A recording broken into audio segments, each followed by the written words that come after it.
Hello students, welcome to Misostudy, and in this video, as it is clear that we are going to discuss some good problems for JEE mains exam pattern, and the topic is very interesting and you can say a very simple topic. Simple in the sense, in this topic you have to just learn 2 or 3 simple concepts, fine, only 2 formulae, but in exams minimum 4 marks for competitive exams, whether it is JEE main exam or it is NEET exam. Minimum 4 marks means 1 question, direct question. Even if you analyze 2018 JEE main paper, there is a direct question based upon the concept of electric field and magnetic field, fine. So that's why we decided that we should also pick up some good questions from this topic and try to represent in front of you in such a manner that you should be able to revise your basics of this chapter. In this chapter, the most beautiful part is without any effort, minimum 1 or 2 questions means 4 to 8 marks you can score. So with this positive note, let me allow to start this discussion one by one. I will change the questions, will explain you, and whatever is required for that particular question, that definitely we will discuss. So students, here is your first question, fine. In this question basically the magnetic field equation is given and you have to find the expression for electric field. Before moving for getting the solution of this particular problem, what exactly my aim for this problem, that I want to explain you. The aim is, in this particular chapter, if you analyze, you will find that relation between electric and magnetic field as well as the velocity of the wave, electromagnetic wave, that all these 3 parameters are very important. So what exactly the concept? I am sure by watching our videos from this particular chapter, you are definitely in a comfortable position. But I think it's my duty to just give you a quick, you can say, recap of that particular idea. Actually, the idea over here is what? That is, this magnetic field, electric field and velocity, they oscillate in this fashion. If it is y, it is x and it is z. So for example, if v is in x direction, fine. So what is the necessary condition? Electric field should be perpendicular to b, okay. So either z or y is the direction of electric field. Let's say it is y. Now remaining third quantity, that is speed of EM wave c. So necessary condition, it should be perpendicular with b and e both. So now the only place left for c is this z. So one thing is crystal clear, the direction of b cannot be the direction of e. It will be definitely changed, either y or c, this z, fine. So if this concept is clear in your mind, then easily you can find out the values of this particular question. Now second aspect is that E is equal to B into C, that is electric field is equal to magnetic field into the velocity of that light means that is velocity of this EM wave. So these 2 concepts you just have to keep in your mind, okay. So now with this I am going to give you a one-line solution of this particular question.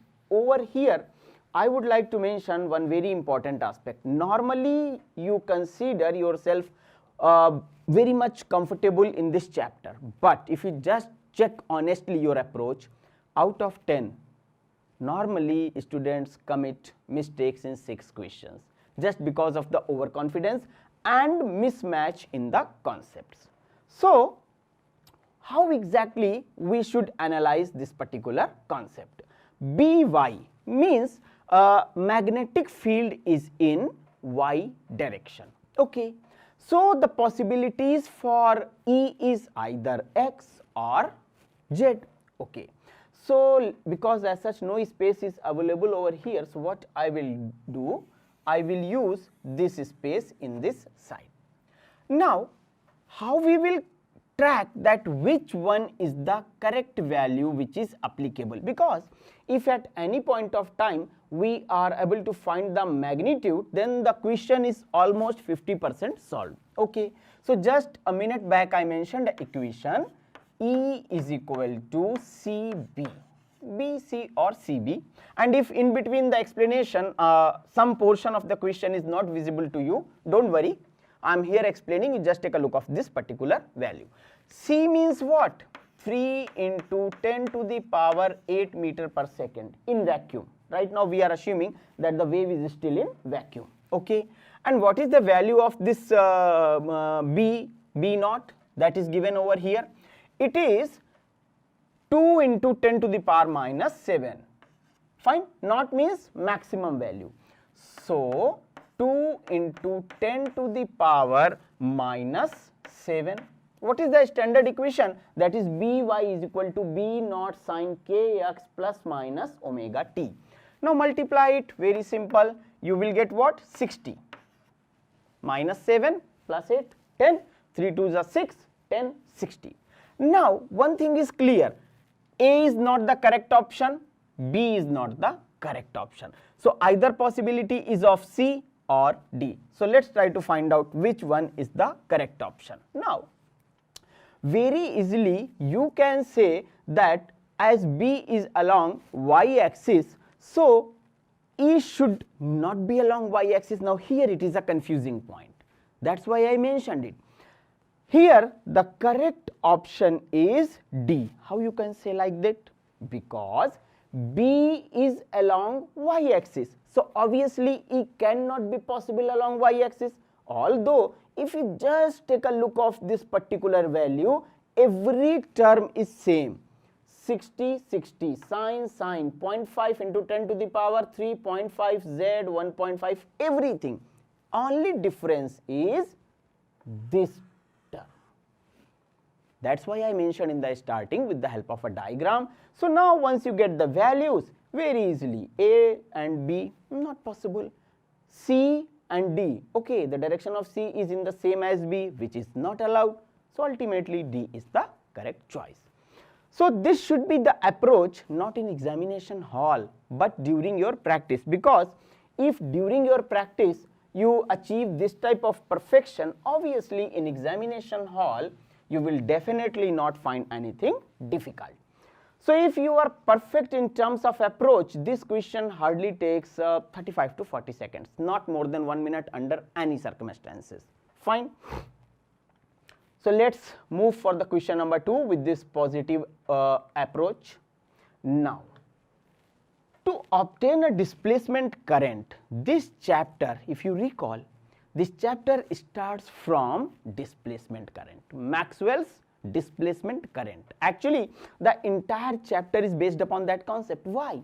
Because out of 6 forces existing in nature, till now, Maxwell combined only 2 forces. Right now scientists are working on string theory where they want to combine all 6 forces together and then they want to create a string, but no success. Just by combining electric and magnetic forces together, see the growth of, you can say, development of science and technology presently. Fine. So displacement current or missing term in Ampere's law was the basic idea by which we achieved these concepts. Mobile telephone, communication, satellite communication, everything based upon that. Okay. So to obtain a displacement current of this value between the plates of a capacitor, try to recall that concept of capacitor.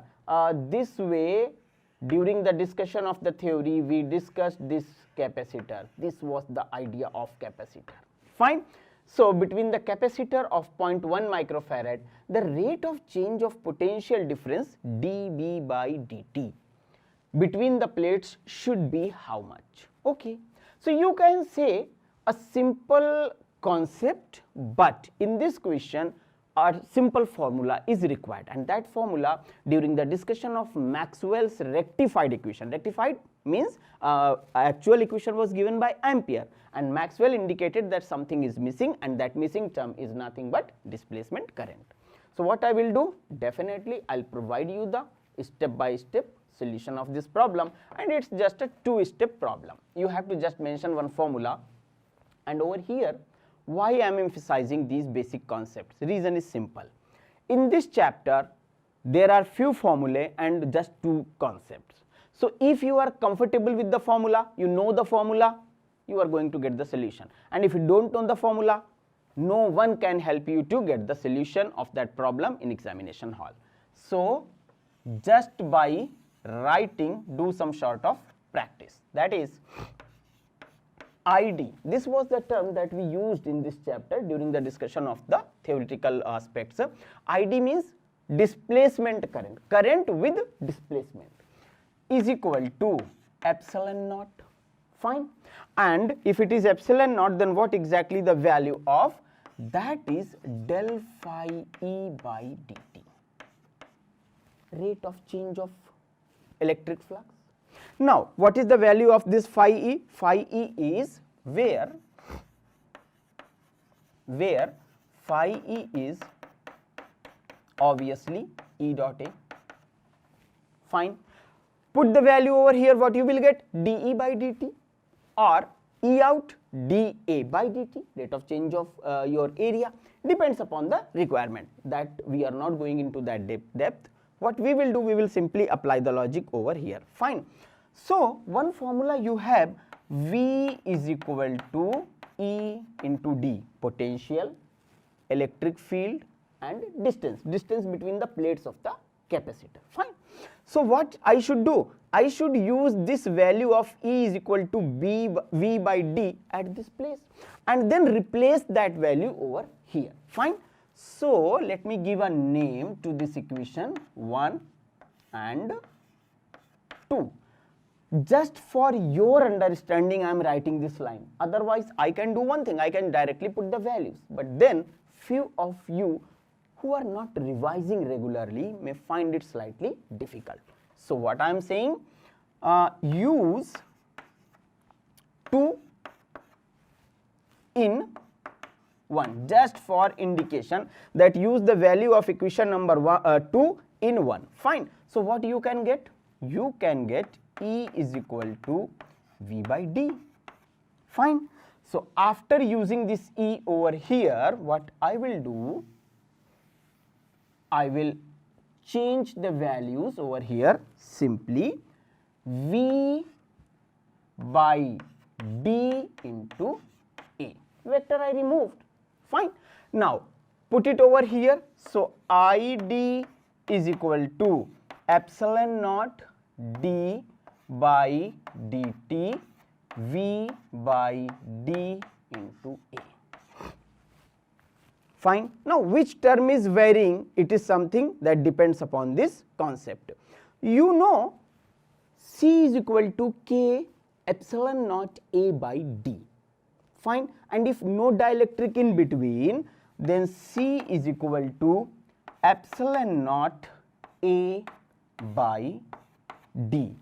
Now do some makeup, Y makeup. Take the help of Mr. Epsilon naught, take the help of A, and take the help of D. Request them to come together and make a beautiful combination. Okay. Epsilon naught A D. So entire this term can be replaced by C. Fine. So what I will do, in the same equation, ID is equal to C dB by dt, and let me allow to use a blue chalk to put it in a box. Now imagine, if rate of change of potential and C value is given to me, I can find out D, or whatever is required, let us say dV by dt, then I can get from here. Now come on to the problem, let us try to find out what exactly is required. Rate of change of potential difference, very good, means they are saying find the value of this term only. Good. So from here you can say del B by del T is equal to IT by C. Fine. Now values are with you, So easily you can say that 10 to the power 5 volt per second is your answer. That is after using values, let me allow to use this space, this A, that is 10 to the power 5 volt per second is your answer of the rate of change of potential. Okay. So the question is not difficult. Yes, basic concept of the starting of this chapter, that is initial concept, that has been used in this particular discussion. And that's why I am saying this chapter is very simple, very interesting. Just few formulae and just few concepts. So with this, let's move ahead for question number 3.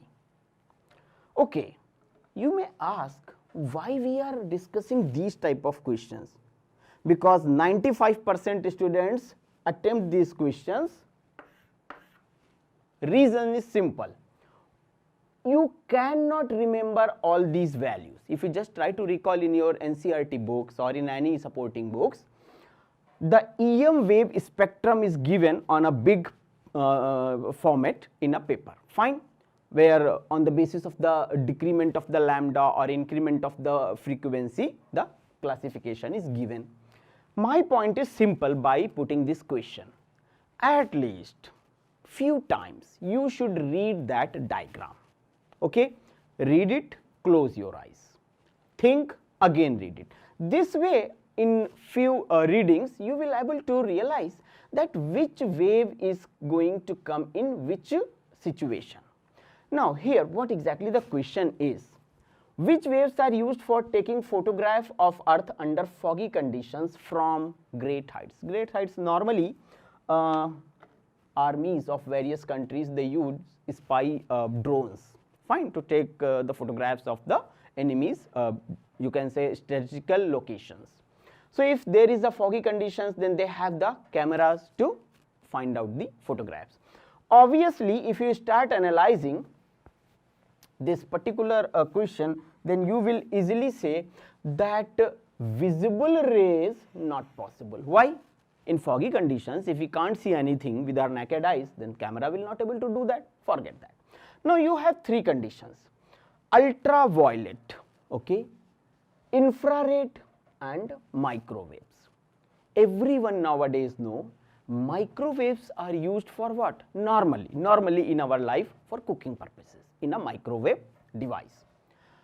Then comes ultraviolet and infrared. Infrared means what and ultraviolet means what?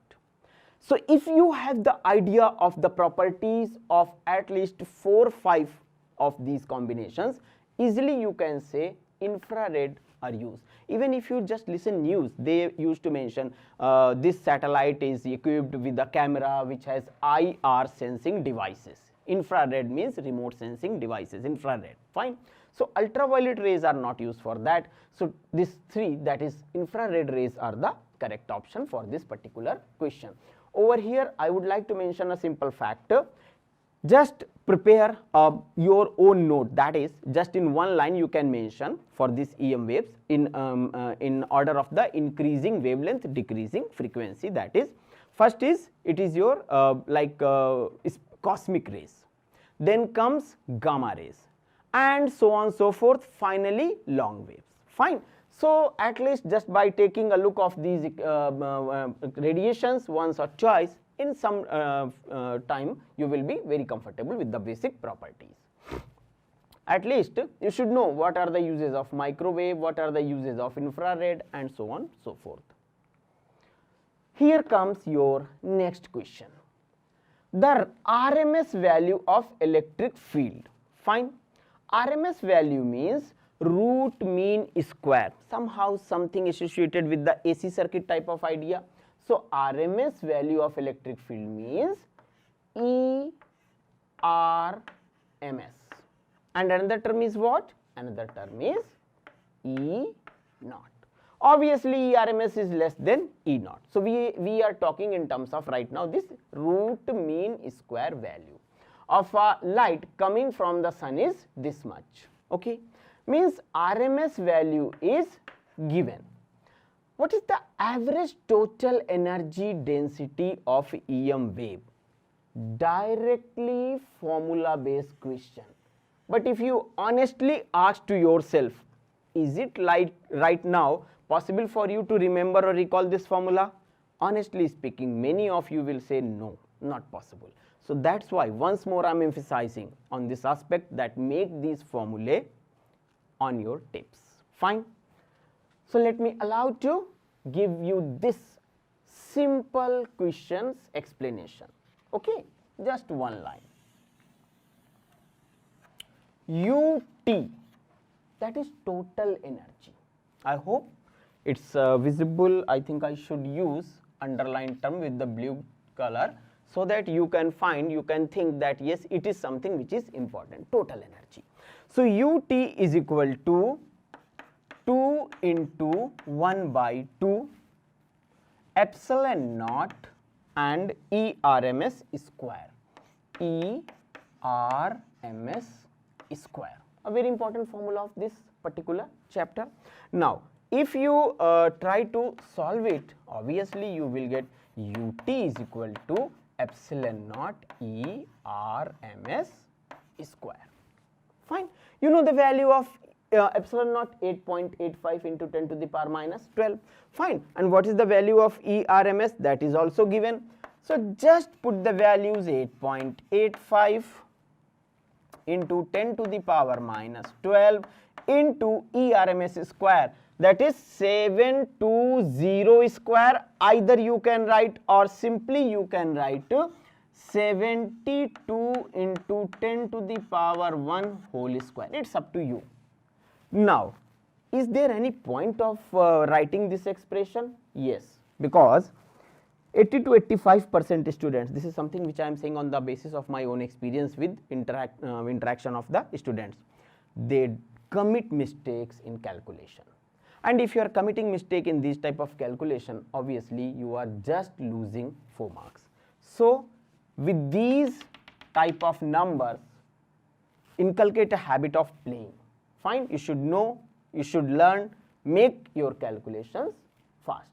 That's it, that is your answer. That is B is the correct answer, 4.58. So UT is equal to 4.58 into 10 to the power minus 6 joule per meter cube. Per meter cube because energy density, this term, energy density. So that's why per meter cube. Anyway, it was not a difficult question, fine. But only emphasis was on you should know the formula as well as you should know how to calculate fast.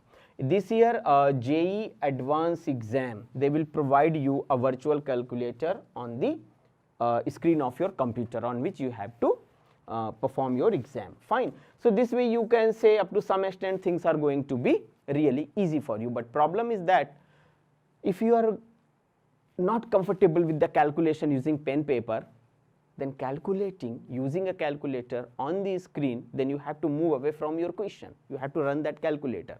So that is something which is up to some extent difficult, but yes, it's your choice. Make some practice of this phenomena. Still there are many days left for the advanced exam. So here comes your 5th question. An electromagnetic wave of frequency nu is 3 megahertz, means let me allow to mention the value over here. Nu is equal to 3 into 10 to the power 6 hertz. Simple. Fine. Passes from vacuum into a dielectric medium with permittivity epsilon r is equal to 4.0. Okay. Then what will happen? Fine. Now, you know, if a wave is passing from one medium to another, the very fundamental thing that remains constant is frequency. So first we will use our intelligence, find some gray matter, and we'll try to find out which one is the option that we can outrightly reject. Okay, let's start. wavelength is double and frequency remains unchanged. It may be a correct option because here it is mentioned frequency remains unchanged. But wait, wavelength is doubled and frequency becomes half. Frequency is something that will never change. Cut it. Narrow down your approach. Wavelength is halved and frequency remains unchanged. C may be a correct option. Okay, come over here. Wavelength and frequency both remains unchanged. Now apply a general logic, simple logic. If EM wave is entering from vacuum into a medium, then velocity will definitely decrease. If velocity will definitely decrease, then as per the formula, nu is equal to c upon lambda. Fine, it's now going to be nu is equal to v upon lambda. If v is less than c, obviously lambda will have to reduce. Why? Because nu will have to remain unchanged. So therefore D is also not possible. Now A and C are possible combination. Fine. So now let's decide which one is correct. This is meaningless. This is meaningless. Okay. Now how can we find which one is the correct option out of A and B? Wavelength double, frequency remains unchanged. So we need not to do anything for the frequency. Only required aspect is wavelength. Fine. So what is this wavelength? Cm. I think I should not use C because you people are not very much comfortable with this C. Let's say V. V is the velocity of this EM wave in any medium. So V, obviously it is going to be less than C. So V is equal to C upon under root. This is the formula. Simple result, that is epsilon r mu r. Relative permeability, relative permittivity. Permeability, permittivity. Fine. Now from here what I can say, C upon mu r. Okay. Now put the values. Epsilon is given as 4. Okay. So V is equal to 3 into 10 to the power 8 upon this root 4, that will give you 2. So divide this 3, so you will get ultimately 1.5 into 10 to the power 8 meter per second. So what I will do, I can now write down that exact value. Okay, that is 1.5 into 10 to the power 8. Once I have the value of this velocity, so I can easily find out the wavelength using this formula. Lambda is equal to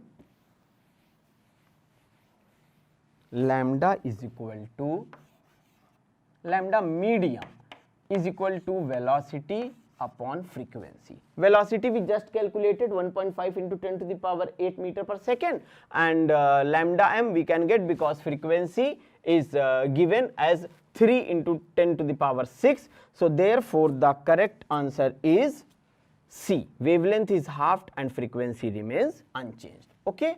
So using given values of V and nu, C is correct option. I devoted good amount of time on this question which I was supposed to solve just in one line, just because of the reason that I want to emphasize on the fact that please be with the basic revision approach. Fine. Now all these questions are obviously only few formulae are applied over here, so that's why we are moving quickly. Otherwise don't consider this chapter as a very simple. If you don't have the clarity of the basic formulae, this simple chapter is going to be at most difficult. Fine. Now in an electromagnetic wave, the magnetic field is given by B is equal to B naught sine this. Actually I use the same equation over here. Fine. Because my point is to show you something, a formula. Simple. So what is the intensity of the electromagnetic wave? About means, I mean near about, 2, 6, 5, 10. So which formula we are supposed to use over here? So the formula is I is equal to half V naught square upon mu naught C. Fine. Now all these values you have. B naught is this value. So B naught given mu naught 4 pi into 10 to the power minus 7 C 3 into 10 to the power 8 meter per second. Everything is given. Point is, Mr. Formula, either you have the friendship with this or no. Fine. So please, at least not by mugging, just by writing twice and thrice, you should know the values. And yes, one more thing. In terms of C and mu naught, you should also know the relative values that just 2 questions back I mentioned. Fine. So from here you can easily find out this result as correct value of this is equal to by solving 5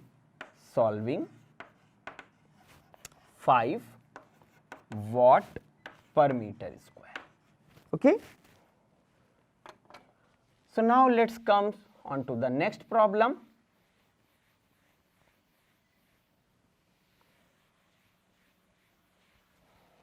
What is the next problem? We are quite eager, I know. So here comes your question number 7. Radiation of intensity 0.5 watt per meter square are striking a metal plate, the pressure on the plate. That's the most beautiful part of this chapter. Is it light able to put a pressure on any surface? Answer is yes. Right now in this studio, there are a lot of lights arranged and they are coming onto my face and everywhere. It means billions of photons are striking to me. So they are passing momentum. Fine. And because of that reason, if I am saying yes, they are passing the pressure, they are putting the pressure on my body, on my head, on my face, it is absolutely correct. It is different that because of the values are so small with 10 to the power minus 7, 10 to the power minus 8, you can't feel them. Okay. So any surface, if you are exposing it with light, light means energy packets. So if I am hitting this chalk holder, obviously it will hurt you. But if I am saying I am throwing photons to you, obviously you will say you can do, we can't feel anything, but technically it is possible. So the pressure on the plate is how much? Now here there are 2 concepts. One phenomena is if it is my one plate and the photons are striking like this. So P is equal to I by C. P is equal to I by C means pressure is equal to intensity upon velocity of the light if no reflection. But if it is striking and reflecting back, then the formula is P is equal to 2I by C. Fine. Over here it is not mentioned whether they are reflecting back or they are not reflecting back. So we can assume P is equal to I by C, because specifically it is not mentioned whether reflection is taking place or not. So once you put the values, that is 0.5 and C is that is 3 into 10 to the power minus 8, easily you can solve it and you can get the value as 1.166 into 10 to the power minus 8. Important is that this idea of reflection, then the shape of the formula is different, reflection. And if no reflection, then the shape of the formula is different. Fine. So here you can say that this question directly based upon the phenomena of this particular aspect, that is 0.5. We can do one thing. I think I should also explain this concept with this problem. Case 1, you just note down it, I mean just think on it while you are revising these things. Case 1, get by P is equal to I by C, and case 2, that is reflection. So both way you just get the values. If I will use case 1, I will directly put 0.5. If I will use case 2, 0.5 multiplied by 2, that will give me 1. Fine. In general, if the light is striking any highly polished metallic surface, then you can say it's going to be reflected back. So reflection is taking place. Then comes question number 8. Now in this question, deliberately I will give you the solution in such a manner that I will skip 2 or 3 steps, so that forcefully I am suggesting you please revise. Fine. Frequencies higher than 10 megahertz were found not being reflected by the ionosphere on a particular day at a place on the earth. Fine. It means ionosphere has something to do with the place, means the variation in the terms of temperature, humidity and all these parameters. The maximum electron density of the ionosphere on the day was near to directly a formula. Fine. So till now, if I am suggesting you please keep revising, it's only associated with that. Now nu c is equal to 9 under root n max. It's a formula. Fine. Now in this particular formula, what we can say, n max is equal to nu c square upon 9 9 ja 81. Fine. Put the values, that is 10 megahertz. So 10 into 10 to the power 6 whole square and divide it by 81. So directly you can get n max is equal to 1.24 into 10 to the power 12 meter per meter cube, not meter cube, per meter cube. Yes, 1.24 into 10 to the power 12 per meter cube, that is B is your correct answer. Either you write it like this or you can write it like this. The way I mentioned, so it is plus, otherwise minus. Fine. Then comes next problem, that is question number 9. What is the order of energy of X-rays, Ex, Er and E, that is microwave, Em. So Ex means X-rays, Er means radio waves and microwaves. From here again I am emphasizing, the radiation with maximum frequency has maximum energy. So if you are able to recall that electromagnetic spectrum that I suggested, you can easily say that B is the correct option, because X-rays directly comes after this cosmic rays and gamma rays, then your radio waves, then your microwaves. Fine. So here you just have to take a look of your that diagram, which is very properly mentioned, very beautifully mentioned in your NCERT books. Fine. And whatever is mentioned in these books, just religiously you have to follow it. And here comes your final question. Why I am saying final? Because I don't want to make the discussion very long.